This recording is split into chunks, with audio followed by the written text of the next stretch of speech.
ഒരുപാട് നാശനഷ്ടങ്ങൾ ഉണ്ടാകുന്നവരിലും ആ രാജ്യത്തിന് ഒരുപാട് പല രീതിയിൽ ഒരുപാട് പെട്രോളിയം പ്രൊഡക്ട്സ് അങ്ങനെയൊക്കെ ഉള്ള കാര്യങ്ങൾ സെല്ല് ചെയ്യാനും പ്രത്യേകിച്ച് നെപ്റ്റ്യൂണും ശുക്രനും കൂടെ പാസ് ചെയ്യുന്നുണ്ട്. നെപ്റ്റ്യൂണ് ശുക്രന്റെ മേളിൽ പാസ് ചെയ്യുന്നു, കൂടാതെ ശുക്രന്റെ മേളിൽ പാസ് ചെയ്യുന്നു, ശുക്രൻ രാഹുവിന്റെ മേളിൽ പാസ് ചെയ്യുന്നു. പ്രത്യേകിച്ച് രാഹു എന്ന് പറഞ്ഞാൽ പെട്രോളിയം പ്രൊഡക്ട്സ് ആണ്.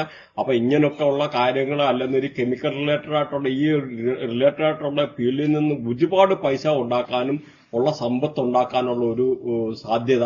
അതേമാതിരി ശുക്രനും രാഹുവും കൂടെ കണക്റ്റഡ് ആണ്. അപ്പൊ ഇങ്ങനെയുള്ള ഒരു ചാർട്ട് വരുമ്പം ഉറപ്പായിട്ട് ഈ ഒരുപാട് പൈസ പെട്രോളിയം പ്രൊഡക്ട്സ് അല്ലെങ്കിൽ റിലേറ്റഡ് ആയിട്ടുള്ള സാധനം കെമിക്കല് അല്ലെങ്കിൽ രാഹുവുമായിട്ടുള്ള ഡ്രോൺസ് മിസൈൽ അങ്ങനെ റിലേറ്റഡ് ആയിട്ടുള്ള പല കാര്യങ്ങൾ ചെയ്ത് അങ്ങനെ ഫ്യൂച്ചറിലാണ് ഈ ഒരു സമയത്ത് ഒരുപാട് പൈസ ഉണ്ടാക്കാൻ ഈ വരുന്ന ഈ ഒരു കാലഘട്ടത്തിനിടയ്ക്ക് ഒരുപാട് പൈസ ഉണ്ടാക്കാനുള്ള ഒരു സാധ്യത.